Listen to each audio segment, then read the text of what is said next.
Hi guys, welcome back to today's video. So this video is for those of you who have had fibroid operations and then the fibroid grew back and you are about to have another one, or you are also about to have fibroid operation and this is your first time, or this is your third time, or this is your fourth time.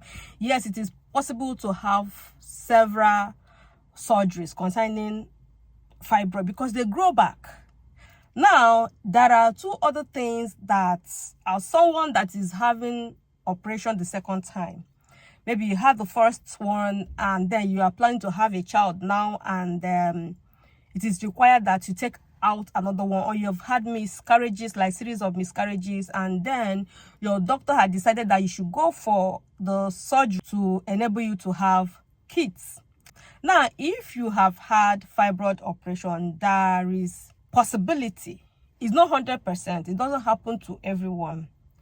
There is every possibility that you have adhesion. Adhesion is the wound from the first surgery that you had that did not heal very well. Like flesh that was not able to heal very well, or they cut off that particular place and that place kind of became thick or somehow big and it didn't reduce.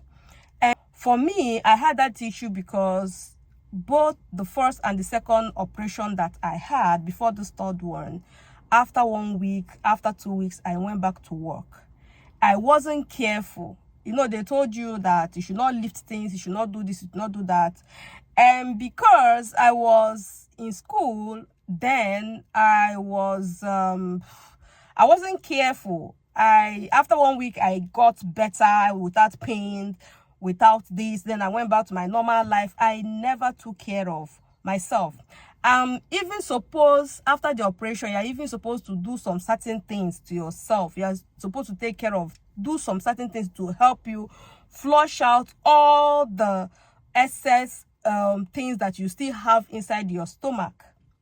All the excess slimy things, all the things, excess blood, excess skin that you still have there that did not come out during the operation. They are still supposed to do some things, take some major steps to yourself, take care of yourself, and so that it will enable those things to come out. I never did all those things, and in my next video, I'm going to be sharing all the things that I did, all the self-cares that I did, all the product that I used, all the things that I did to get my skin properly healed, which I did not do at the first and the second operation. And I will also share with you some of the things that I also incorporated as someone who is prone to fibroid, something that I do to my tummy every night, you know, something that I use on my tummy to help me that it doesn't grow back again, and to also help that this particular operation that I did, that I get all the things inside the stomach out. So if you are going for the second operation or the third one, make sure that you ask your doctors to check within the scan, when they are doing the scan, if you have endometriosis or you have adhesions. Because in the course of the surgery, because during the course of this surgery, they can also cut out any adhesions, and they can also clean up and remove all the endometriosis, cut them off. Okay, so one thing about endometriosis is this: a lot of people don't talk about it when it comes to, especially for those of us that are trying to get pregnant. Endometriosis can gum your womb together. It can bring two parts of your wombs and gum it together, or gum your fallopian tube with other things together, and sperm is not able to pass through. And because you have fibroid, you're just focusing on the fibroid, you will not know that endometriosis can also cause infertility, can also cause delay and other things. Adhesion can also grow out so big that the tubes that the sperm is supposed to pass, it will block it, it will not pass. So there are so many things involved. So once you have fibroid, you have had the first fibroid and all that, or you even have any kind of operation and very close to your womb, very close to your fallopian tube and things like that, you have to really ask, you have to really go for a scan to make sure that you don't have adhesion and make sure that you do not have, I don't know if I'm pronouncing it well, adhesions or endometriosis. Okay, so because if you have endometriosis, you have so much growth and so many things going through your abdomen, this part of your womb and all that, and cavities, you know, going through there, and sometimes nothing is able to pass through. Okay, so these are the things that you have to also discuss with your gynecologist. And if your gynecologist refers you to a hospital, to a surgeon, or because before you have any kind of surgery, you have to still sit down with the surgeon and they will tell you what they want to do in your body, and you will discuss with them what you feel they have to talk to you about it. So this is also the opportunity for you to talk about endometriosis, possible availability of endometriosis and adhesion. So these are the things we discuss with him. In case if he doesn't, sometimes when we go and discuss about only fibroid, they focus on the fibroid, and that is what the agreement is. And in some cases, let me tell you guys, I had a very good surgeon, and because he was the one who performed my second surgery, and when I've had miscarriages, and he is the doctor that has treated me in the past 2-3 years. Okay, so he has followed up my case. He has followed up my case. He knows me very well. When I go to the hospital today, he knows me. We have spoken so many times. Whenever I go to this particular hospital, he is always the one that will attend to me. Okay, so we have, I don't want to say we have kind of relationship, but we are not new. I am not new to him. Okay, I can talk to him. He knows my situation. He has my reports there, you know. So when I went for this last operation that was supposed to just be fibroid operation, he saw that I had adhesions. He saw that I have endometriosis. Normally, these are not the things that we agreed on, okay? But because he saw that, oh, these things are so much, these things could also be the reason why the babies are not surviving and all that.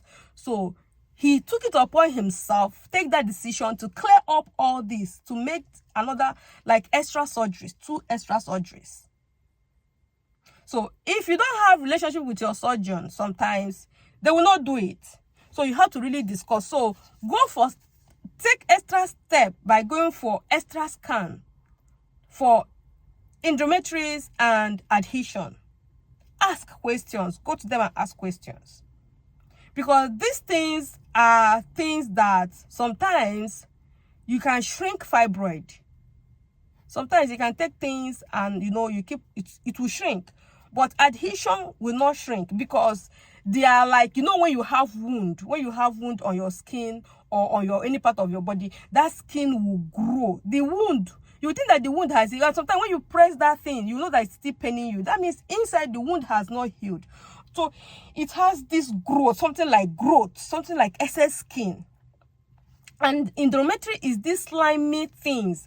And sometimes, when I discussed it with my gynecologist the last time, he told me that you can also have endometriosis from the rest if you have fibroid and you have excess bleeding.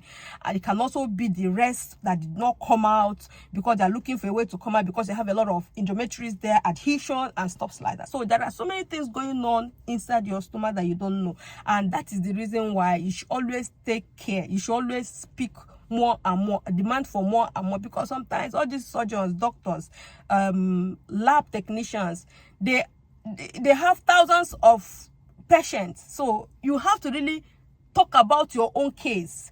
Go extra mile to say, this is what I want. Okay, so guys, that is it today. So if you're going for another operation, surgery, second surgery, or even the first one, and you have had other kind of surgery around that place, make sure that you ask your surgeon or you ask your gynecologist that you also want to know if you had endometriosis and if you have adhesion. And sometimes when you go for fibroid scan, they also write it there, but just because you're not able to interpret it, or sometimes you did not take they just tell you like, yeah, you have fibroid. So sometimes these things also, they indicate them, when you go for scan there, and because maybe you don't discuss it with them, or you don't take the analysis, the result to your gynecologist to analyze what is written on the scan, you will not understand. And sometimes because you're just about the fibroid, your gynecology will not also mention that. So make sure that it is, read it. Sometimes there's so many, it's not even sometimes, there's so many information online today that when you have test results, scan results, you can find answers. You can put those information on those tests on Google, and you can find answers. You can know what they are even on your own. Okay, so guys, that is all that I have to share with you today. Thank you so much. And if you are going for fibroid surgery, go ahead, and we are praying for you, and God will see you through. Thank you so much.